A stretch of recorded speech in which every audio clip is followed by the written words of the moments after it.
Brasileiro expulso na Venezuela relata terror psicológico durante 11 dias de prisão. A informação em áudio e vídeo aqui no Jornal da Manhã de Matheus Meirelles. Brasileiro que foi expulso da Venezuela depois de passar 11 dias preso na sede do Serviço Bolivariano de Inteligência Nacional diz que foi obrigado a ficar nu dentro da cela. Em postagem no Facebook, o catarinense Jonathan Moisés Diniz, de 31 anos, relatou os abusos psicológicos que sofreu no período em que esteve junto a outros 8 detentos. Ele contou que foi obrigado a ficar nu por diversas vezes para ser fotografado, mas garantiu que não sofreu agressões físicas ou sexuais. Jonathan também disse que recebeu alimentação em apenas 3 dos 11 dias em que esteve preso e destacou a situação degradante da cela, que não tinha chuveiro ou vaso sanitário. Segundo Jonathan, agentes afirmaram que ele poderia ficar preso por 1000 dias e não o deixaram sair da cela para tomar sol. O chefe do Departamento de Relações Internacionais da PUC de São Paulo, Carlos Gustavo Poggio, ressaltou dificuldades para que o brasileiro comprove os abusos psicológicos que sofreu na prisão. Há uma questão, novamente, do direito internacional versus a soberania nacional e o direito dos Estados, né? Então, quem deve comprovar se houve ou se não houve violação é o próprio indivíduo, é o próprio cidadão brasileiro. Agora, para que isso seja comprovado, é um processo bastante complexo, bastante delicado e que creio ser muito difícil que ele faça essa comprovação. Poderia, eventualmente, caso a Venezuela permitisse, observadores internacionais entrarem no país para avaliarem as condições das prisões venezuelanas. Mas aí é um caso que certamente poucos países latino-americanos passariam nesse teste. Creio que, inclusive, o Brasil ficaria com alguns problemas nessa questão. O chefe do Departamento de Relações Internacionais da PUC de São Paulo, Carlos Poggio, afirmou que em situações como essa, o poder de órgãos internacionais como a ONU é bastante limitado. Jonathan Diniz afirmou que a decisão de retornar aos Estados Unidos em vez do Brasil foi tomada pelas autoridades venezuelanas, que alegaram que o catarinense deveria voltar de onde partiu e não do país de origem. Ele destacou que estava em território venezuelano para ajudar crianças em situação de pobreza, mas foi acusado pelo líder número 2 do chavismo, Diosdado Cabello, de atuar para a CIA, a agência de inteligência norte-americana, depois de publicar no Instagram vídeo em meio à manifestação contra o presidente Nicolás Maduro. Jonathan Diniz está proibido de entrar na Venezuela pelos próximos 10 anos.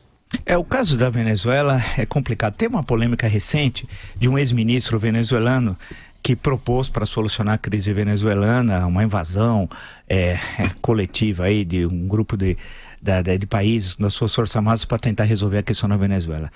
Houve muita rejeição, inclusive nos jornais de hoje tem questões que envolvem isso, vários políticos latino-americanos, o México em especial, né, que teve um papel muito importante na política latino-americana, sendo contra. Claro, eu também acho que é uma medida desesperada, mas tem de resolver a questão da Venezuela e como resolvê-la tal.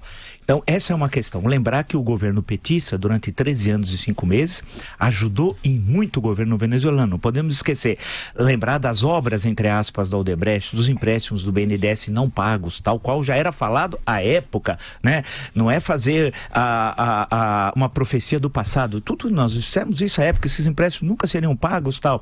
E o Brasil, lembra que o Lula disse que tinha democracia até demais na Venezuela. Não podemos nos esquecer, tal, dessa relação entre a organização criminosa chamada Partido dos Trabalhadores, vulgarmente, mas é uma organização criminosa, né? Como nós sabemos, e a ditadura venezuelana. A grande questão é que agora, de um lado, você tem uma fome, inflação, violência, a destruição da estrutura produtiva, quer dizer, destruir um país. A grande questão é como sair dessa embrulhada tal, porque quem está no poder vinculado ao tráfico de drogas também. É bom lembrar que parte do governo venezuelano participa intensamente do tráfico de drogas e tem provas, comprovações de organismos internacionais. Em suma, é uma questão muito complicada como solucionar, porque tem de acabar aquilo. Nós estamos assistindo, nós, latino-americanos, e a tragédia de um país sem poder fazer nada, né? Quer dizer, o que fazer, né? Aqui ao lado, você estava falando das drogas, o PCC já está recrutando presos venezuelanos das cadeias brasileiras para expandir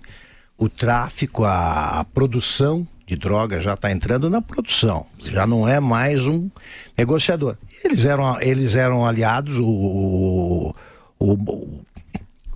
Maduro preserva a aliança que o Chávez estabeleceu com as Farc.